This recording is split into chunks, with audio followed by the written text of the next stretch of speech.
Hey everybody, this is Kyla here from Waveflow, the mindfulness practice that creates ripples of acceptance, meaning, and appreciation.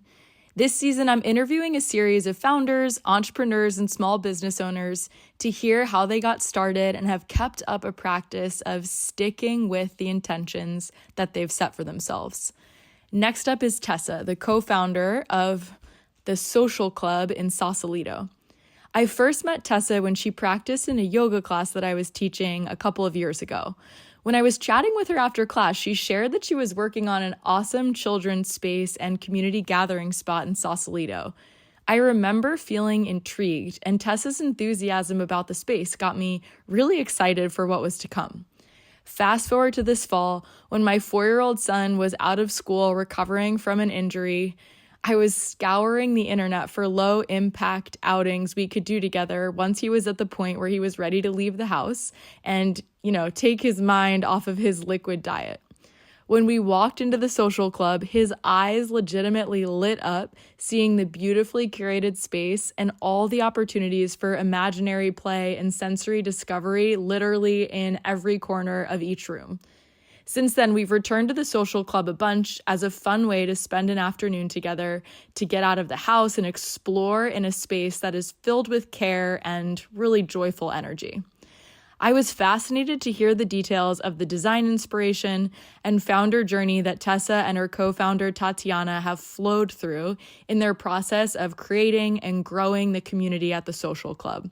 You'll love hearing this story, for sure will be inspired by it, and if you have little kids in Marin, it's a must visit if you really want to make your kids' day.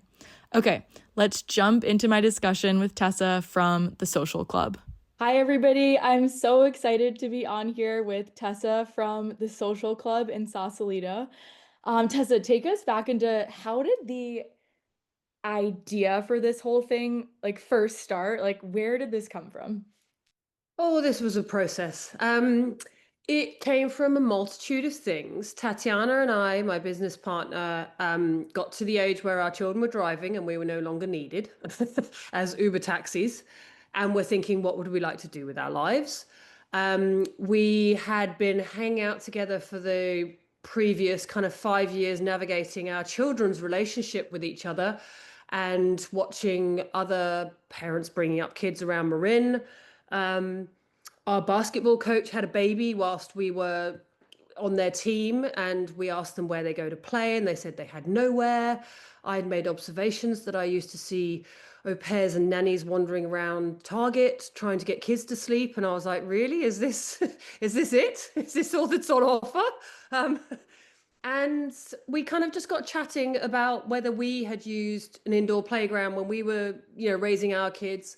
And whilst I lived in Australia and had raised mine in the sunshine, so therefore clearly not in need of an indoor playground as such, I had used one because I loved having them contained for a while, where they weren't running at polar opposite ends of the beach and out of the rays and in a safe environment that, I could let them kind of go, not go free reign. Um, and then the last little pin that pushed me that way was one of my favorite artists from Australia, CJ Hendry, opened up an indoor playground in New York called the Space Club, purely for her children, basically. But I mean, everybody look it up. It's nothing like our place because it's warehouses in New York, 3 stories, like it's amazeballs. But I watched her through that process, and I got so excited watching her that these kind of collided at the same time, and that was how the conversation started. And that was it. We just decided maybe we'd look into whether it was around. It wasn't around, and we went, okay, let's do this. Okay, so if you haven't been to Social Club yet, the there's so much we could get into, but I think the first off, what blew me away when I walked in is the thoughtful design of every item, every toy, every setting that's been placed in there has is intentional. So could you talk a little bit about when y'all were still in the ideation phase, when you were crafting what you wanted this to look like? Was it something where like did you start looking at spaces first, or did you come up with like an end game first, or like how did you guys approach the process of opening the social club, and like what was most important to you along the way before the doors were actually open? Good question. I think we probably had our end game goal and we had to work towards it. We were very, very set on what we didn't want. Very, very set. There were going to be no primary colors in our space. Everything was going to be secondary or pastels, muted. That was that. There was going to be no plastic in our space. Everything was going to be recycled food grade silicone or, wood, basically, which did make our quest very long and hard in many ways and shapes. But we also knew we wanted to have some very much breakout spaces so that we could appeal to a broad range of children. Tatiana's son was a single child, very exuberant, should we say. And I had two kids that were little mini tomboys that could just play on their own for hours together. So we both raised very different children. And we wanted the space to be something that it had something for everybody, whether you had, a little sibling that was a very independent player and would just go and play pretend play, and the other one that needed to burn off some serious energy. And we wanted to have quiet zones so that people could take time out of parenting to have a little chat on the side about behavior or feelings, things that were bubbling over. Because one of the things we noticed is that the language around parenting these days is amazing. Like there's so much information out there, but we didn't always see people quite understanding how to do that. And we wanted our space to be something that they could do that in, and that we would have other things to help them, tools to help them do so. So yeah, the aesthetic was very set. We did search Pinterest and things like that for, we ended up in all the beautiful Scandahuli lands. It was all European, with a touch of Japanese thrown in, because then those spaces we found, but we couldn't find them anywhere else. So yeah, we pinned away and eventually had our aesthetic perfect, and then had everything custom made from ground up to fit that. Okay, and so Tessa, remind me, when did y'all open the doors? Whew, June 2024, 2025. Okay, so how long was it from y'all kind of like brainstorming this concept together to getting the actual doors open and being like live for the public? So I'd say our thought process of realizing our children didn't need us as much was probably end of 2023. The basketball season where we had a baby in tow and realized that that was her playground was beginning of 2024. Tatiana will tell you I am a doer. So the minute we went, let's pull the plug, I was real estate hunting the next day. So we found our space in March, April 2024, but we didn't open till over a year and a bit later. Not for any reason other than just the millions of hoops that you have to jump through to get permits for this, permits for that. Yeah, the joy of dealing with councils. Love you, Sausalito Council. There's just a lot to it. So in it sounds like just from hearing you talk about this, when you or you and maybe Tatiana too, when you get your mind set on doing something, you're all in, and like there was going to be no sort of like blocker that was going to hold you back from following through with this project. That Was would 100% be true with me. Tatiana's she will get there. She might just float down the river to get there, whereas I am like I'm building a motor to to fly us down there. So I'm a little bit speedier than her, but yes, we are both very, very solid mindset. When we knew exactly what we wanted, we were not going to divert from what we wanted.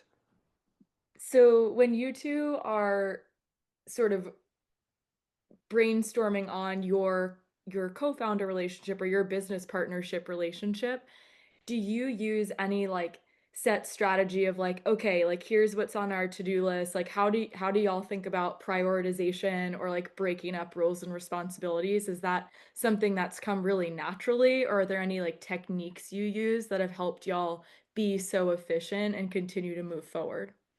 I think for us, starting off, it was I took over everything, and just because I was faster and my thought process is, oh, I've thought of something, let's go do it. I've thought of this, I'll go do it. Tatiana might write lists and come back to them.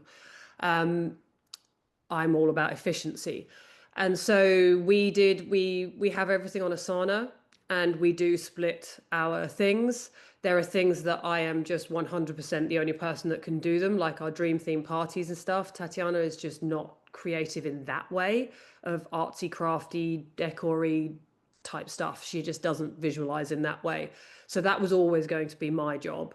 And then anything else, we literally do just sit and natter, collaborate around things, and then we choose who's going to chase each task and just come back to each other if we need a backup on it. Hey, this person, wrote back this. What do you think about that?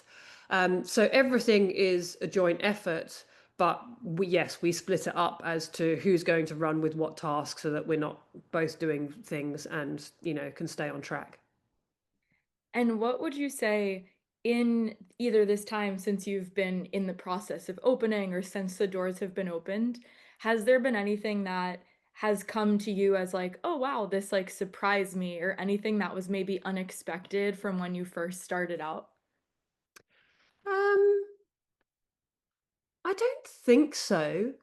There were all the classics of, you ask what people want, they give you the feedback and say, we want this, this, and this, and you implement it, and then they don't use it. And you're like, yeah, okay. Reminder not to just always try and be self serving to other people 100%. And I think from my previous life, when I was personal training back in Australia, I realized that, a bit being in the service industry, you always just want to go and please everybody. So somebody, just one person, gives you this little piece of feedback of, oh, it'd be amazing if you did this. And you're immediately like, oh, we have to do that then. And whilst we both read the book Unreasonable Hospitality and a few others like that in the lead up to this, knowing that service industry is very forward facing, front facing, you're going to have to hide a lot of emotions whilst also processing them on the go and responding. And I can be a lot more hot headed. Tatiana is cool and breezy. So whilst some people will say something to me and I'm just looking at them gormlessly because I'm kind of like, what, excuse me? Did you just say that? Tatiana's like looking at me. She steps in and goes, I'll answer that question. I'm like, yeah, good. You do that. I'm not quite sure what I was going to say. But we knew that we wanted our service to be above and beyond along that unreasonable hospitality side. But I think the one thing we've learned is that we can't be absolutely everything to everybody, and that everybody is going to have different values around different things. Pricing, what you deem as your services, whether you have coffee there, whether all these different things, what hours you open up at, which style of classes you have.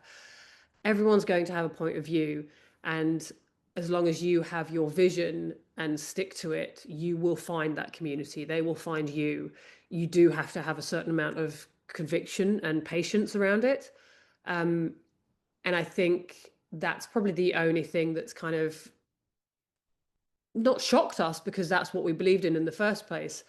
It We definitely did step out and lose that path, and we did too many things that people were asking for and then got upset that they didn't use them or did, and we were like, wow, we just wasted 2 weeks strategizing that and implementing it and organizing it, and it cost us money, and it's been of no value at all to us or our members. So I think that's the only, yeah, bit that has been a shock, but probably not a shock, because if we'd stuck to our guns, we knew that was the case in the first place. I love that you're bringing this up because the sort of back and forth that you're talking about from my experience, I've talked with a lot of entrepreneurs and business owners of the fine line between a business owner having an intention, right, about a certain thing that they want to bring to life for the community, and striking the balance of when to implement feedback versus when to stick to an intention and just say, like, that's, say, like, for example, like, I have an Italian restaurant and people want me to add like croissants to the menu, and I'm like, like, you can get a great croissant over at the other place, but like I make pasta. Like, Yes. just like having Yes. having sort of that ability to say, like, okay, like, I might not be able to do everything for everybody, but what I do really well, I think is an important, like, I don't want to say lesson, but it's like something that, of course, like, maybe you have to lean one way, lean the other way to strike the middle ground. And I think that's a really important thing that you're speaking to, having like done in real time recently. It's just a life lesson, isn't it? That we can't be everything to everyone, and we will find our people, whether it be in relationships or, parenting or whatever. Everyone's going to do it different. Everyone does it the way that, works for them and their partner, their children, things like that. But there is a common ground that everyone is striving for, which is to be better people and raise better humans and all the rest of it. But you do have to stick to your ethos as well.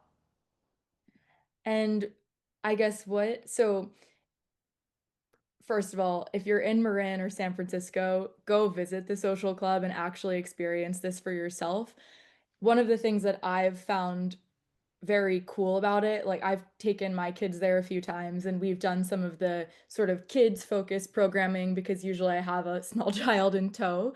I've seen though that y'all also host lots of events for other ages, not just little kids.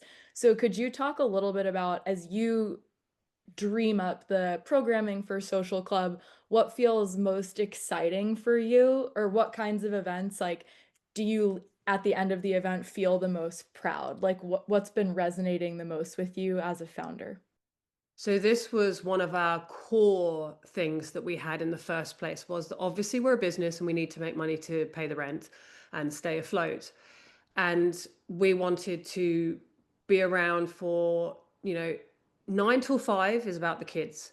And it was for us to be around for the parents, for them to bounce issues off, to chat about what worked for us, anything that we know about, that we've found that works.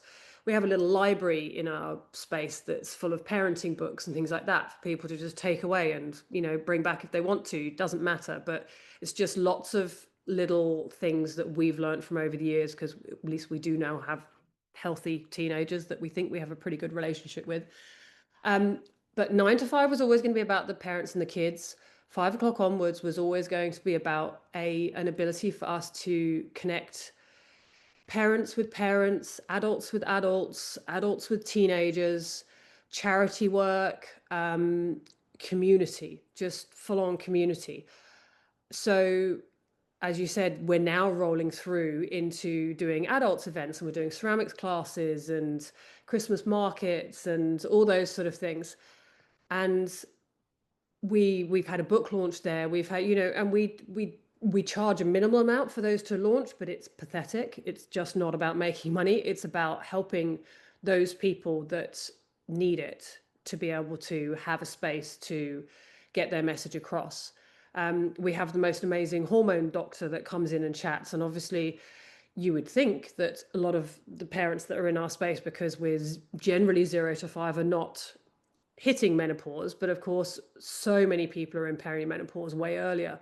So she comes in and lectures literally once a month for us on all these things. And that event we held last month, I had messages the next day from all of the 15 people that had turned up. That was a free chat, nobody paid for anything, saying, oh my gosh, thank you so much for hosting that, I learned so much.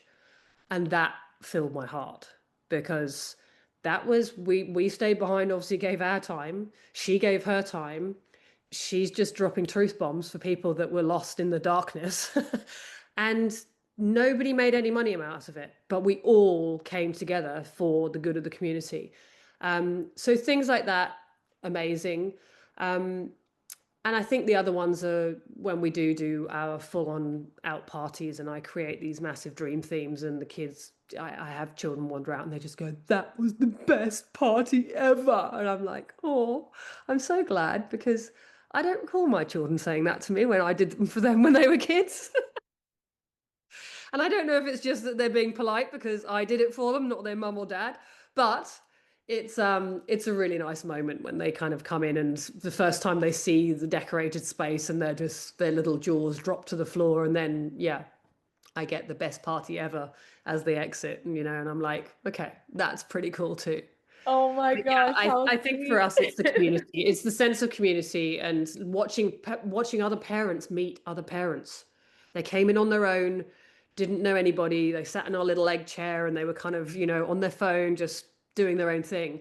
And then before they leave, they're sitting in the circle with the sofa and the other chairs around the coffee table and they're talking about parenting stuff with other parents that they've never met before. That also makes my heart swell because I'm like, that's what this space was here for. Oh, so beautiful. I think, on behalf of like someone who lives in this area and gets to benefit from what you've built, I just want to say thank you on behalf of all of us. I think for me especially, like I it's having little kids, it's tough, right? Because you're just trying to basically like get the house cleaned up and like get the most basic things done, and to be able to just walk through the door at this beautiful space where you can trust that like everything that's been set up in that room has been very carefully curated to be like healthy, safe, and educational. It's just like such a treat to have that in our community. So first of all, thank you for doing that. And second of all, like I just want to cheer you on and be like, keep going. Like I'm so impressed and proud. I guess just because it's cool to me also that you're sort of on the opposite side of, not opposite side, but like your kids are older and you have a different perspective having done the parenting thing for so long. What would you have said to yourself like when you were in my shoes and you had like two really little kids? I guess like what advice would you give yourself in that moment? Just keep doing you. Keep taking the time to connect with your kids. Um, be honest with them. I raised my kids in Australia and my family were in England, so I didn't have a lot of family help around at all. And, it was just me and the littles the whole time. I did run a business from home, but it was around the kids. And I think as we have raised our children, we have just delivered honesty the whole time. We've just, when they've asked us questions, we've answered honestly. We've not shied away from anything. They really do know our history, our relationships.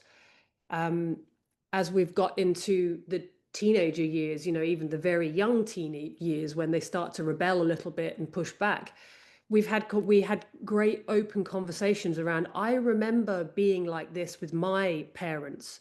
And I know how you feel that, I'm this daggy person, all the rest of it, but here's what's real. And so we would sit down and just have very vulnerable conversations with them where I would say how much it hurt me that not just you said this to me or you said that to me, it would just be about the pain that I felt from the divide of their independence and how their independence was hurting me, not their words.